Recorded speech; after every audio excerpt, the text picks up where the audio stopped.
John is back in the kitchen. It's so good to see you. Good to see you. It's been a while. You've been off on your travels, haven't you? Don't. I want to be there still. I've been to Canada, to Banff, which is a Scottish sort of built by the Scots, wasn't it? It was indeed. So, There's a Banff in Scotland and a Banff in Canada. I think they're more Scottish than we are in Canada. I think they are. Parts of it, anyway. There were kilts everywhere, but these are some of the pictures I got, some of my stats. Look at that little husky jumping up and down.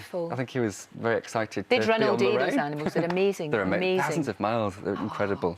But I'm back with a bang. You are? I'm taking all the sugar out because we've had a sugar-free week. We have indeed. A refined sugar-free week. And, of course, James started it off with looking at breakfast. He did, yes. Dean's done our sauces and soups. Yep. And I'm going to go out with a bang now and do some pudding. Lovely. So I'm going to do a Mississippi mud pie without any refined sugar. Right. Now, recommended amount of sugar you should have a day is 30 grams. OK. That's that much. Usually, in a slice of Mississippi mud pie, you'd expect to see about 46 grams. So that's quite a lot of sugar. That's a lot. That'd sweeten your tea, wouldn't it? Yes. And then over here, this is what's in mind, the equivalent of 19 grams of sugar. Right. But the sugar I'm using comes from dates. So we're not using any of that white stuff? No refined sugar. Gone. No refined sugar at all. So the sweetness is just coming from good ingredients? Good ingredients, lots of fibre. So in here for the base, I've got my oats, my nuts and my cocoa powder. Lovely. I'm going to add to that my dates. So it's just jewel dates. Make sure they're pitted, otherwise you'll take your teeth out. Indeed. And then I'm going to add some butter to that. If you're one of these coconut oil fiends, you can use coconut oil. I'm a farmer's son, so I like my butter. Absolutely. And then in with some water. And this just needs to be blended to a damp, sort of sandy consistency. So you can see it's coming together. It's a bit of a noisy thing. It's all right.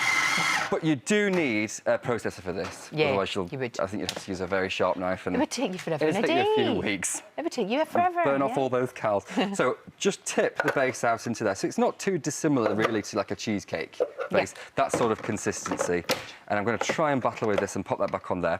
And all you need to do then is just press this into the base, and you can see how, because of those dates and because of the butter, it really makes it very easy just to press it up the sides like that. I mean, obviously, I wouldn't be as neat as I would like to be because I don't have the time. Of course. But you get the gist. Of course I do. No, it's good. So, and then for the filling, for the chocolate part, it's dates again. So lots of dates in this. But that's giving it real sweetness. I love dates. I really do. They're so full of fibre as well. So they're really, very good for you. Very good for you. Very good for you. Very good for you indeed. So I'm going to blend the dates and the water there just to make a sort of paste. OK. If I can get this on. Oh, well done. And as soon as they have blended down, I'm going to add to that my avocado. Oh, controversial avocado. Yeah, well, I'm not really keen on avocado. I mean, I know it's been dead popular recently on toast and all that, but I don't like avocado. Do you know, I quite like them. Do you? I think we've all overdosed maybe a wee bit on them, perhaps. Well, I think we have. And do you know what I don't think goes? I don't think egg and avocado go together. And it's all the rage. I know. All these fancy schmancy places where you get, like, avocado and then a poached egg on top. It's minging,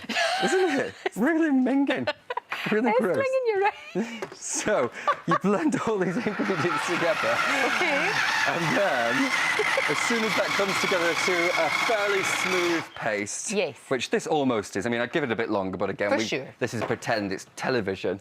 You tip that out, so it's quite a smooth batter. I'll just show you a little bit. I'll not do it all, but you can see it's quite a runny batter. So you just tip that out into your pie dish, and that was just cocoa powder, dates, water, eggs, avocado, and a bit of cream as well.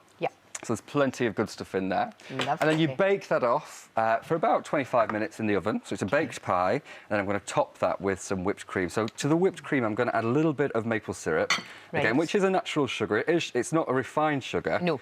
But it's sweet and a lot of that in Canada. You would have had. Loads of maple. Lived off it. It's in my blood now. And then curiously, a little bit of balsamic vinegar. OK. Because that just helps. The sharpness helps to bring out the sweetness. So it sort of balances together. While I whip that, I'm going to give you. Oh, thank you. I'm going to give you a slice which I've pre-cut for you, so you can try that. And I'll whip my cream. Clever. And you just top that on top, pop it on top, and then oh my goodness. Eat it. What do you think? That is amazing. It's for sugar-free. That is so naughty. But it's not.